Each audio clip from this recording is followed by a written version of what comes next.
all my childhood made sense to the UK, and I'm like, I'm in the movie. Flippin' love Christmas. Can you tell I was called a nerd?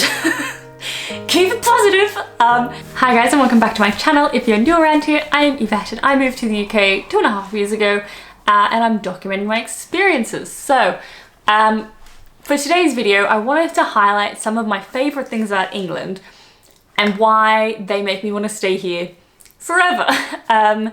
You know, never say never, blah, blah, blah. But like, as of now, this is how I feel.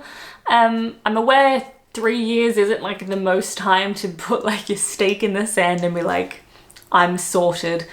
However, COVID has aged us all at least 10 years, so I feel like I've been here 10 years. So yes, full disclosure, I actually already made this video and then I felt it came off very angry at Australia. So I'm gonna try and reshoot it, make it a bit more positive, more sing the praises of England rather than shoot down Australia, you know. So apologies if you see hints of that, but I'm trying my best. So without faffing on too much, my favourite British-ism, I'll jump into it. Number one, the slang. No, I'm joking. It is great though, but not, it doesn't factor into where I want to spend. Actually, it does a little bit, but it's not my list. I shouldn't have even mentioned it. Number one, going off with the loaded one. Now this is gonna sound weird. Stick with. Now, I find the UK values education and intellectualism a lot. So I think now I'm not saying everyone here is Stephen Hawking or Stephen Fry or just Stephen, I was gonna say Stephen Attenborough, that's not right, David Attenborough. But the fact that I can point to some intellectual people that the British society holds in high regard speaks volumes to its values in terms of you value these people because they're smart. And I love that. And I think, I don't know, I haven't lived in America, I just know from TV and movies, and I lived in Australia, or Osmerica as I call it. Sometimes, keep it positive, sometimes you can be looked down on for like liking clever things like a documentary or reading. They're not seen as like, you'll be ostracized a little bit. Like, it's not a thing that society values. It'll be more like, oh, you think you're so smart, you think you're smarter than me, blah, blah, kind of attitude. Where here, I just don't get that judgy vibe. I feel like people in general are just a lot less judgy. I know you're probably like, well, they're actually judging you, but they're being polite. And I agree, but I know what you're saying, and I see that as well, so I'm not ignorant to that fact. It's just so much less than what I've seen. And like, in America, I just see it in the media and on film and TV and in social media of like, putting down, you know, I guess in this era of misinformation, being able to highlight the people of authority that you believe in because they're intellectual and trusting their opinion is great. And I feel like the UK is ahead of most places in that. You know, there's been people in the US that, you know, don't believe in Fauci because he's not saying what he says, even though he's clearly a very smart man. And culturally in Australia, I can't really think of anyone who's famous for being smart, if that makes any sense. Everyone who's famous is basically an ex-footballer or ex-cricketer. That's basically the only famous people who are presenters, ex-sportsmen, which is, they're excellent at sport, 10 out of 10. Sure, they're lovely people. They probably didn't finish school because they were sportsmen and like they were good at it, so they probably left when they were 15, you know what I mean? Compare that to like, you know, the Monty Python. I know they're comedians, so my light seems to be changing, but like they all were at Cambridge, wasn't it? It's Cambridge footlights. Same with David Mitchell, Richard Ayoade, like all of the like top comedians in England and the UK most of them went to Cambridge. Like, that's how smart they are. Like, even the funny ones, not even the smart ones. And then there's the smart intellectual people you value as well. So I love that aspect to British culture of like the intellectualism and encouraging learning and it not being a negative thing and not being called a nerd. Can you tell I was called a nerd? Clearly I've internalized this, but you understand. So I love that. It's probably my favorite thing because I'm a big proponent of like learning. Didn't think that would be controversial. On that note, and it probably goes hand in hand, and I'll keep this one very top line, I feel like people here are slightly more politically aware. I find in a lot of the rest of the world, it's just both parties are bad. And while that's probably true here as well, I'm not saying it's not. And what I'm referring to when I say politically aware, I'm referring to, like, we all know what happened with Matt Hancock. It was funny. We can all admit it was very funny. And then the internet made it a massive joke and made so many memes. I've never seen a country make so many political memes. And it's great. It just shows me the type of people that are paying attention to to politics and enough because they're younger to like make a joke out of it. Obviously there's other things, but I think everyone can really relate to the Matt Hancock thing. You know, hands, ass, face, whatever it was. Can't remember. There was so many funny jokes when that happened. And I was like, I'm very interested in politics. I keep up with it. So being able to have political humor, so great. I love it. It can't be an Yvette video talking about British culture if I don't talk about the weather. I'll keep it short because I say this so many times. I just love the British weather. I love having seasons. Even this year, which it didn't have the best summer, we'll admit that. It's been pleasant, right? It's actually been okay. It's been like just nice. Very few massive heat waves. But it's just been pleasant and enjoyable and lovely. And it's end of September now and it's still mostly pleasant and sunny and nice. Like, it's just nice. Autumn, leaves change, get colours, Halloween, pumpkins, I'm into it. Winter, you have Christmas markets, which will be my next point.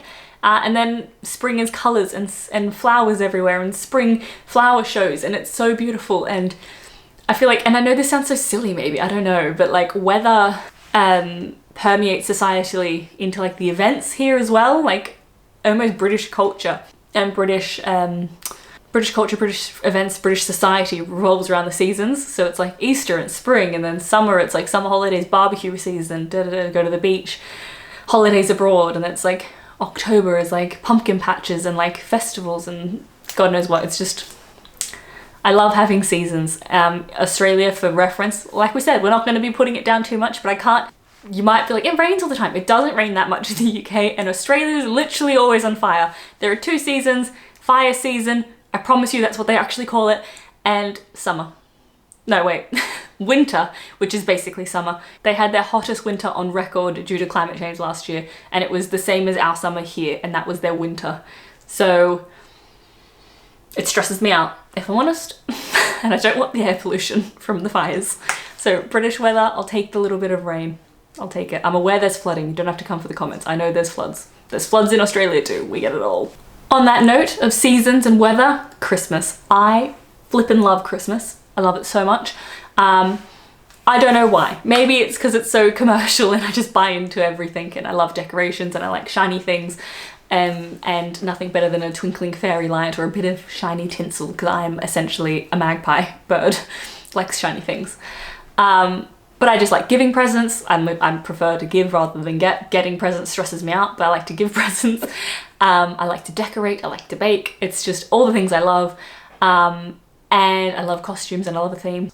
Because Australia is in summer in Christmas time, you don't have the same experience. Christmas in Australia is like backyard cricket with a seafood platter, which is lovely, just not Christmas, is it? It's not Christmas.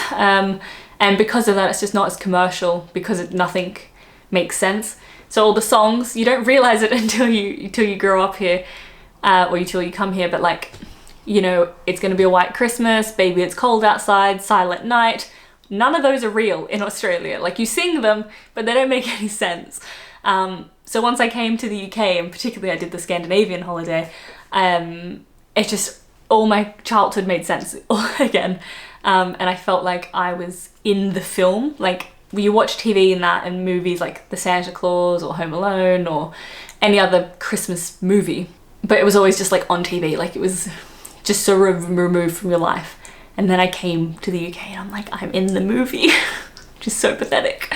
So the point is, I'm very excited for Christmas this year, because we obviously didn't get one last year. So Christmas, real trees, how could I forget? Fireplaces? There's no fireplaces in Australia because you don't need them. A mantle to decorate? 10 out of 10. My next one is the nature. Now, Australia does have good nature, so this is in no way a put down. They have great beaches, I get it. I love mountains. I love the Lake District. I love Wales, Snowdonia, the Scottish Highlands. Like, there are so many beautiful mountain ranges, and they're not, you know, the Swiss Alps, which are quite big, but they're like a good amount that you could do on a weekend and not, you know, need to train for. I just love it. I love the nature here. And then I also love the rolling hills, like the farm. I know it's just farms, but they're green. In Australia, the farms are yellow. It's like the start of The Wizard of Oz, where everything's sepia, including the road, because the road is bleached by the sun. So when you're driving through the countryside, it's just yellow. Everything is yellow. So I drive through the countryside here and it's all green. And I'm like, I feel like I'm in a storybook. It's so cute. I love it. It's just farms. And farm culture here I really enjoy. I don't know why. I don't know why, and it doesn't make any sense, but I feel like farm culture here is like wellies and corn and like a friendly cow and like green rolling hills, and it's very Bob the Builder, Postman Pat kind of Teletubbies even vibe. And then Australia in my head is just like, my image that comes to mind is like desert, everything's yellow or dusty, lots of dust, barbecue, and then like those like tin, like the tin roofs that are like folded metal, and it's all rusted. Everything's rusted in the country there. And that's my brain. I don't explain it. I hate the country farm in Australia, and I enjoy it here. Someone make sense. Psychologist, please diagnose me. On that note, the UK as a whole, I'm gonna take the people, politics, everything, is more environmentally aware. Absolutely, they could do more. No way are they perfect. Once again, without getting into specifics, if you know where I come from, it means a lot to me as someone who cares about the environment and loves the nature, that the nature is being looked after. And Australia is one of the worst polluters per capita in the entire world, and their entire economy is based on mining. And they're destroying the Great Barrier Reef by mining it. So it hurts my soul, and I'm forever angry about that. And so to see some of the initiatives and the G7 and they want electric cars, personally I think climate change shouldn't be solved with more commercialism or consumerism. That bothers me, but steps in the right direction. There's policies in place. There's some stupid amount of tax I pay because I have a car that has emissions, so I need to go to electric. Things like that. I just think it's nice that people care. I know that's crazy. That seems like baseline. But most people in Australia think climate change isn't real. So I love that people care here. Let's keep it happy. Not negative.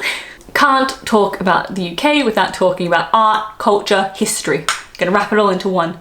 You have so many beautiful castles that I want to go to, like Dover and in-use castles. The Windsor Castle, Buckingham Palace, like Edinburgh Castle. There are so many castles.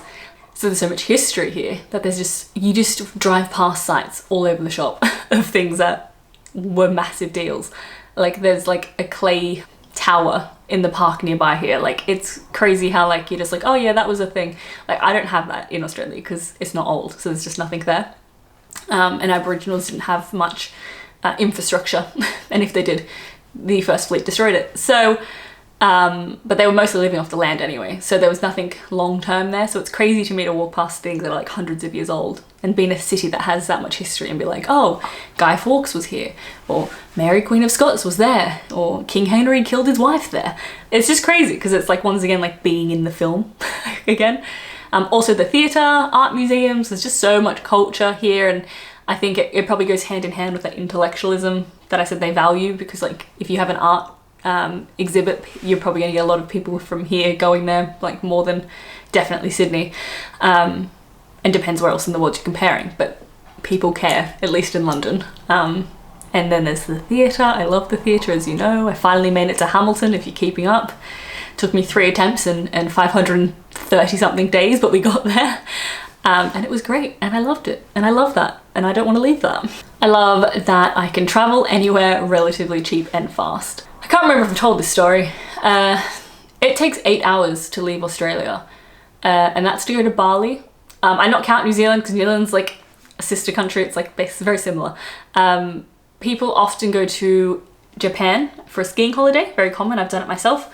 It's considered a close location because it's only one flight, and that's 15 hours. So to get on a flight and go to Malta in 3 hours, or go to Ireland in like an hour, or go to Spain in an hour, or go to France in an hour. Like, it's crazy. Everywhere you can get, or even go to like Czech Republic or Sweden. There's so many places you can go. Even to get to America's in like 5 to 6 hours, compared to like, depends where you're going in America, but like 15 plus hours. It takes me 24 hours to get to Sydney from here. It's a long way. I enjoy travel. Even getting to like India is only like 6, 7 hours. Like, it's crazy. I've become soft. I'm genuinely concerned I can't do the flight back to Australia. So I might just stay here, because what else am I gonna do? Last, but absolutely not least, and I hope you've stuck with me till here, it's the people, you guys mostly, everyone, all the Brits, everyone's so lovely, and even people who aren't British but choose to live in England, or those that choose to live in the UK, they're so lovely. I just love the people so much. They're like, you go to Wales, the Welsh people, nothing's too big an ask. Everyone's so polite. And even in my southern England, where like it's technically the rude people, they're not. They're so friendly. You're not going to stop and have a chat like the North. I get that, but as you watched a previous video of mine, I'm scared of everyone, so I think they're trying to rob me. So that's good. But like, if you have a dog, they'll chat to you about the dog, and like, they're just very like polite and forgiving, and everyone lets you drive. Everyone's so nice driving, so I think that plays into the people. They're so funny. Oh my god, I love British humour, TV and in person. They're just so funny. I think everyone will go out of their way to help you if you ask for it, and I think that's something to be admired, and I love it so much. And that's a trait I would want to instill in my offspring. Clearly I don't have any, because I wouldn't call them offspring. But you know what I mean, it's a very admirable trait to have. So yeah, the people. Scottish people are probably the funniest people in the world. Welsh people are definitely the nicest. I know that's controversial, because my northerners are going to say, but northerners are so friendly, and they are. I keep attracting people from Preston. All my friends are from Preston. I don't know why. They don't know each other, but I find them. Not that the people in Australia aren't nice. That one's just, I love British humour mostly. But yes, that's it for this one. Give it a thumbs up. Remember, I'm on Twitch now. Come and chat to me. I just gave you all those compliments about being nice and friendly and funny. Remember to hit subscribe if you're new here. And yeah, tell me in the comments below, would you be happy to have me, or do I have to go back to Australia? Am I not welcome here? Is that a very loaded question to ask you for the comments? Probably gonna regret that one. Well, I'm on a spouse visa, so you can't kick me out.